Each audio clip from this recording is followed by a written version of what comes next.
Isang batang babae na nagngangalang Phaedra ang ipinakita sa simula ng pelikula. Siya ay isang propesiya. Nangangahulugan ito ng isang taong mahuhulaan. Nanaginip si Phaedra ng isang hari na pinangalanang Hyperion. Ang haring iyon, si Hyperion, ay naglabas ng Titans. Ngayong ang hari ay nagnanais na mamuno sa sangkatauhan, 1,000 taon na ang nakalilipas, nang walang hayop o tao sa lupang ito. Isang labanan ang ginanap sa langit noong panahong iyon. Ang mga nagwagi sa labanang iyon ay tinawag na mga Diyos, na nanatili sa langit magpakailanman. At ang mga natalo sa labanang iyon ay tinawag na Titans. At sila ay nakagapos sa mga yungib ng mga bundok. May pana sa labanang iyon na makapangyarihan. Ngunit ang pana na iyon ay nawala sa labanang ito. 1,000 taon na ang lumipas mula noong labanan. Ang digmaang iyon ay pumasok sa isipan ng mga tao sa paglipas ng panahon. Pagkatapos ay dumating ang King Hyperion sa eksena, at ang kanyang buong pamilya ay nahawahan.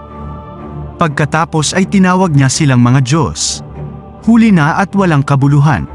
Pagkatapos nito, lumilikha siya ng mga damdamin ng hindi pagkagusto para sa mga Diyos. At siya ay nagiging isang ateista. Naniniwala siyang hindi tinutulungan ng mga Diyos ang sinuman. Ngayon gusto niyang dalhin ang Titan sa mundo. Ngayon kailangan niya ang pana na iyon upang makuha ang lakas nito. Sa pag-iisip, lumapit siya para dalhin si Phaedra dahil alam niyang propesiya ito. Nahuli niya si Phaedra. Ang isa pang karakter, si Theseus, ay ipinapakita sa nayon. Nakatira siya noon sa kanyang ina.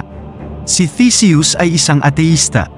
Ngunit ang ina ni Theseus ay isang babaeng may takot sa Diyos. Sinasabi ni Theseus sa kanyang ina ang tungkol sa atheism. Sa totoo lang, si Theseus ay isang mandirigma. May maestro sa baryong iyon. Tinuruan niya ito kung paano lumaban. Ipinahayag ng mga sundalo pagdating sa nayon na ang mga sundalo ni Hyperion ay malapit na rito. Kaya dapat silang magtago sa likod ng mga pader ng mga bundok. Sinabi sa kanila na ang mga bata at matatanda ay kukunin bukas. Gusto ni Theseus na pumunta sa likod ng mga pader ng mga bundok kasama ang ibang mga tao at ang kanyang ina. Ngunit hinarang sila ng isang sundalo. Dapat daw sumama siya sa ibang tao na darating bukas. Nang marinig ito, nagalit si Theseus. Dahil napagtanto ng sundalong iyon sa kanya na isa siyang ilegal na anak. Ang sabi ni Theseus ay tao rin sila tulad nila, na may dugo na dumadaloy sa kanilang katawan. Ngunit ang isang sundalo ay nagsabing wala siyang ama, kaya ang kanyang ina ay makasalanan. Nang marinig ito, naging agresibo si Theseus at nagkaroon ng away sa pagitan nila. Tina-target ni Theseus ang kanyang leeg gamit ang isang espada. Binantaan niya ang ibang mga sundalo, puputulin niya ang kanyang lalamunan kapag sinubukan nilang umusad. Samantala, dumarating din ang kanilang opisyal. Ipinaliwanag niya kay Theseus na hindi ito ang oras para makipaglaban at pakawalan siya. Hinihiling ni Theseus na mangako siya na ang kanilang mga taga-nayon ay nasa ligtas na lugar. Nangako ang opisyal sa kanya, kaya kailangang pakawalan ni Theseus ang sundalong iyon. Sinabi ng opisyal kay Theseus na kailangan nila ng matapang na mga taong tulad niya. Dahil alam niya ang martial arts. Ngunit tumanggi si Theseus at sinabing hindi siya lalaban habang pinapaboran siya. Hindi niya siya tutulungan dahil maaari niyang iwan sila sa problema anumang oras. Pinaalis ng opisyal ang sundalong iyon mula sa kanyang unit ng hukbo dahil hinamak niya si Theseus at ang kanyang ina. Lumipat ang sundalong iyon kay King Hyperion upang makapaghiganti sa kanila. At inihayag niya ang lokasyon ng nayon ni Theseus. Sinalakay ng mga tauhan ni Hyperion ang nayong iyon. Pinapatay nila ang karamihan sa mga tao, at naging biktima din ang ina ni Theseus. At ang kanyang puso ay napuno ng isang pakiramdam ng pagkawala sa pagkamatay ng kanyang ina. Ngunit hindi siya nakakilos dahil nahuli siya ng puwersa ni Hyperion. Nakakulong si Theseus. Kaya't ang kanyang mga serbisyo ay maaaring mapunta sa minahan ng asin. Sa kabilang panig, ang mga Diyos ay nagmamasid sa hindi pagkakapantay-pantay na ito mula sa langit. At gusto nilang iligtas ang mga inosenteng tao. Lahat ng Diyos ay bumibisita sa kanilang haring Diyos, si Zeus. Sabi nila, ang mga tao ay inosente at dapat nila silang tulungan. Ngunit sinabi ni Haring Zeus na ang batas ay hindi maaaring labagin. Ang sinumang Diyos ay hindi maaaring makagambala sa mga gawain ng tao hanggat hindi lumalapit ang malupit na mga titan sa mga tao. Ang mga tao ay may pananampalataya at dapat din nilang gawin ito. Dahil kaya nilang harapin ang kanilang mga gawain. Dahil may karapatan silang mabuhay ayon sa kanilang kagustuhan. Nagtanong ang isang Diyos kung ano ang mangyayari kung hahanapin ng Hyperion ang pana na iyon. Walang sinasabi ang Haring Diyos na si Zeus tungkol dito. Ipinakita ang Earth na si Theseus ay nalulungkot bilang isang bihag. Dahil nabigla pa rin siya sa pagkasawi ng kanyang ina. Ang hinulaang Phaedra ay dumaan mula roon. At ang kanyang paa ay nasagi ng paa ni Theseus at nagsimula siyang mailarawan siya. Nakikita niya na si Theseus ay nasa bangka at naroon din si King Hyperion. At si Theseus ay may parehong makapangyarihang pana.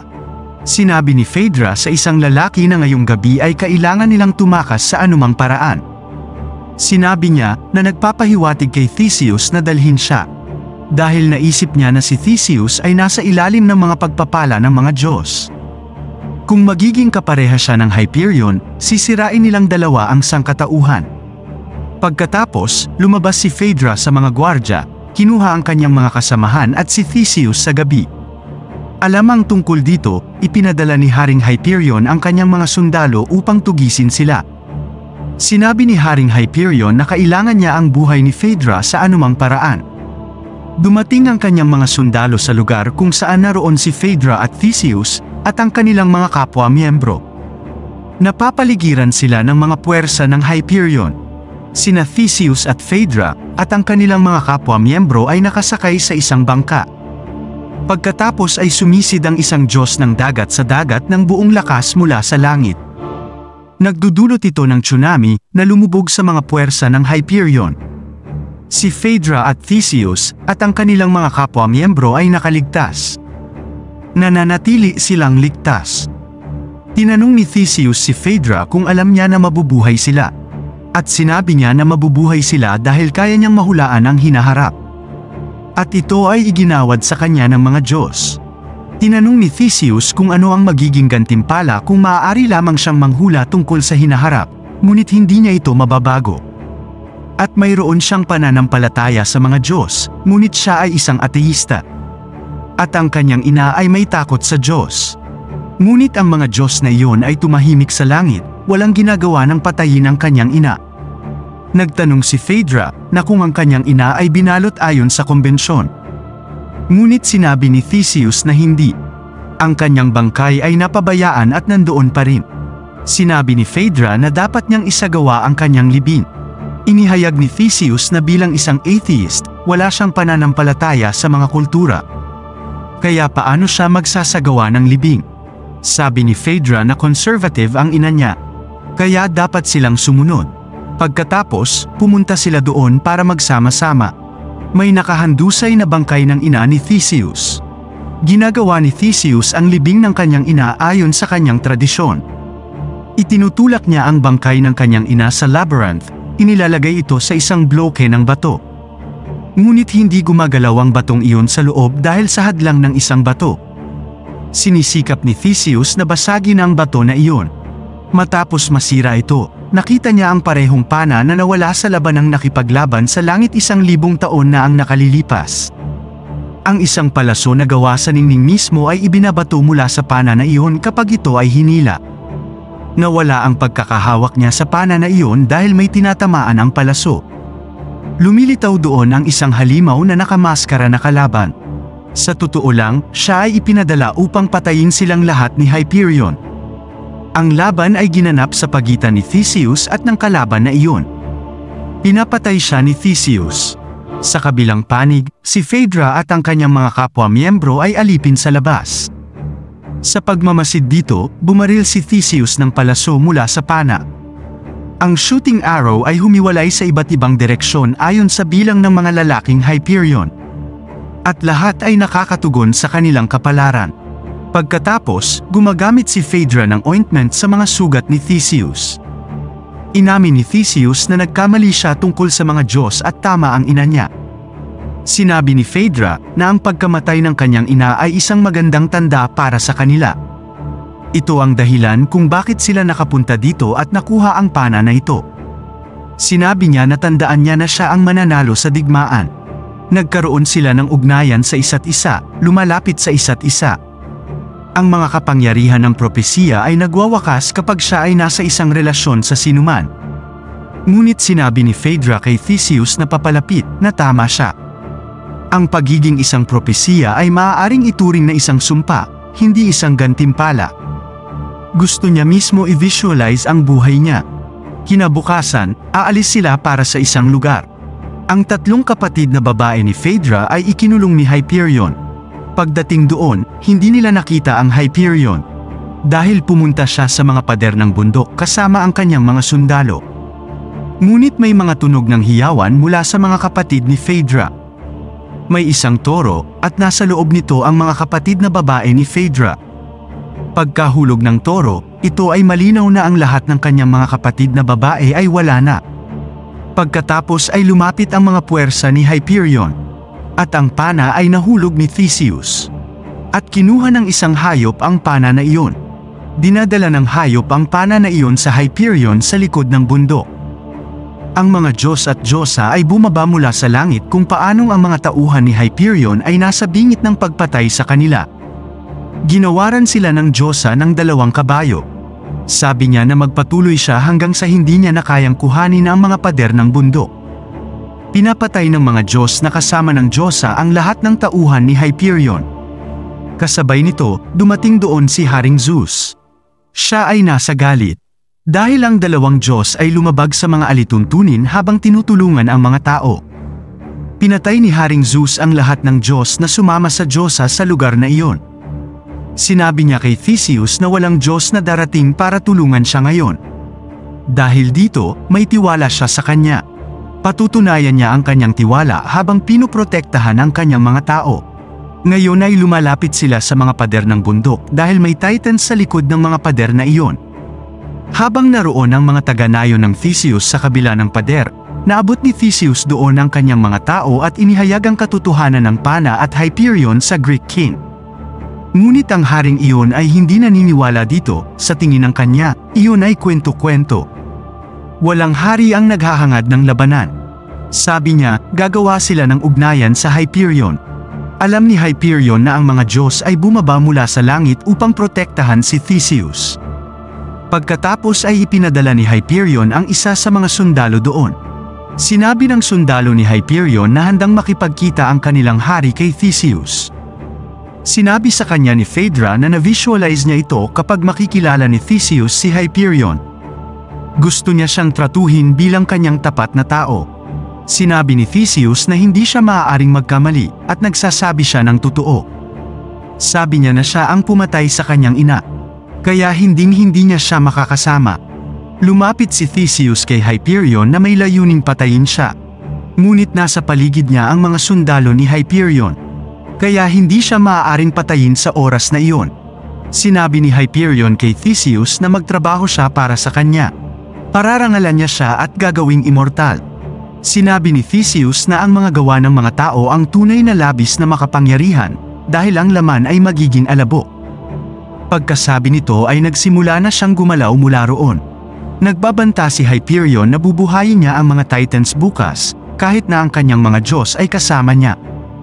Pagkatapos ay magkakaroon siya ng kaharian. Dumating si Theseus kay Phaedra mula doon. Sinabi na maaaring magawa niya ang gawain na inaasahan ng Diyos na si Zeus mula sa kanya. Hinihikayat siya ni Phaedra na magtiwala siya sa sarili niya. Dahil pinili ng Diyos ang tamang tao. Sumiklab ang labanan sa umaga.